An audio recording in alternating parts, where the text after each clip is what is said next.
Our candidate for the Greater Manchester mayoral by-election, Marlon West, has been campaigning for around 3 weeks, with the election day fast approaching on the 30th of July. Recently, Marlon West and Montgomery Toms visited Piccadilly Gardens, an area that has become notorious for crime and antisocial behaviour in Manchester. And to support Marlon, Restore Britain's investigations unit has been working to uncover the data that shows just how bad things have become under Andy Burnham's time in office. Issues that the other candidates will not touch. In this video, we're going to reveal what we have found. We asked Greater Manchester Police for 3 years of crime data from one of the city's busiest public spaces, Piccadilly Gardens. They came back to us with the numbers in full, and it's quite staggering. I mean, take a look at this. Drug possession offences are up 76%, as you can see on screen now with the numbers. Weapon possession up 57%, shoplifting up 73%, robbery of business property from a small base nearly tripled. And these are complete year-on-year figures confirmed directly by GMP under the Freedom of Information Act. It's important to see that not every category rose. For example, theft from the person fell by around 40%. And vehicle offences dropped by roughly half. So this isn't crime rising across the board, it's very much concentrated. And it's worse in the categories that shape how safe this space actually feels to walk through.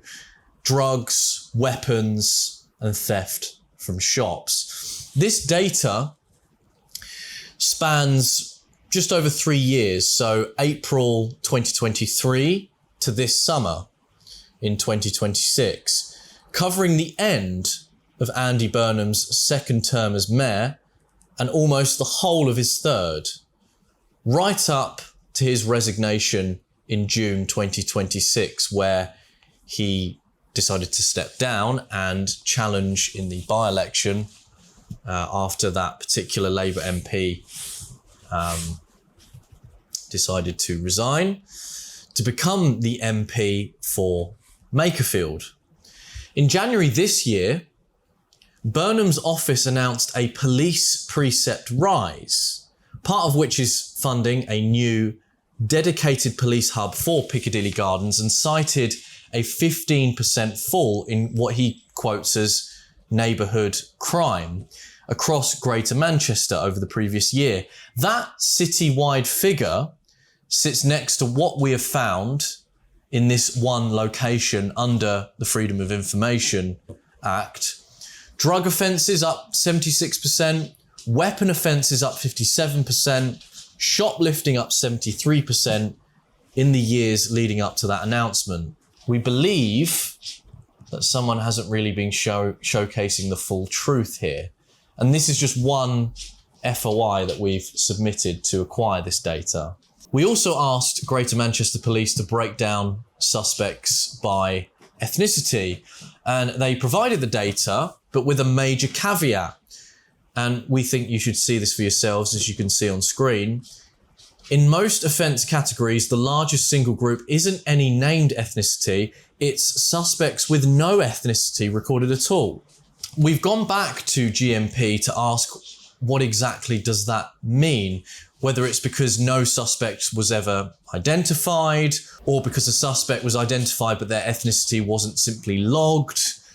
And those are two very, very different explanations. And until we get a clear answer, we're not going to speculate on what the ethnicity figures show, and we'll update the story when we hear back, essentially. But this isn't the first time that GMP's crime recording has actually come under scrutiny. In December 2020, the police watchdog placed the force in special measures after inspectors found it had failed to record around 80,000 crimes in the space of a year. And it wasn't cleared until October 2022, so fairly recently, over the last few years. We're raising that history because it's the reason we're not willing to just accept that the data isn't there. Whether the gaps we found here reflect a similar recording problem or something else entirely is exactly why we need to clarify that. So please stay tuned. It's important to understand that this local gap sits inside a much bigger live national argument. Right now, the Ministry of Justice is fighting in the courts to block the release of a different data set. Conviction figures broken down by offender nationality, covering 2018 to 2024. That request was made by the Centre for Migration Control, and the Information Commissioner's Office has already ruled the ministry had failed to justify withholding it. With David Lammy no longer in post, the question now is whether his successor continues that fight or finally publishes the data. And I think we know what's going to happen with that, but we shall see. So to be clear, the national case is about nationality data in court conviction records.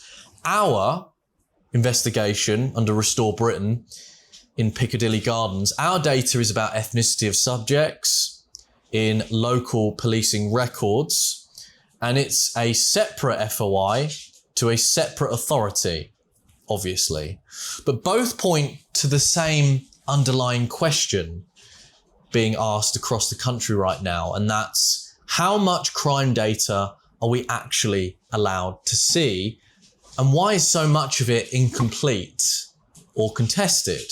We've published the Greater Manchester Police's full response so you can see the numbers for yourself, and we'll bring you the clarification on the missing ethnicity data as soon as we have it. Thank you very much for your support, and we will continue this investigation, and you shall see the answers in full once again. Thank you.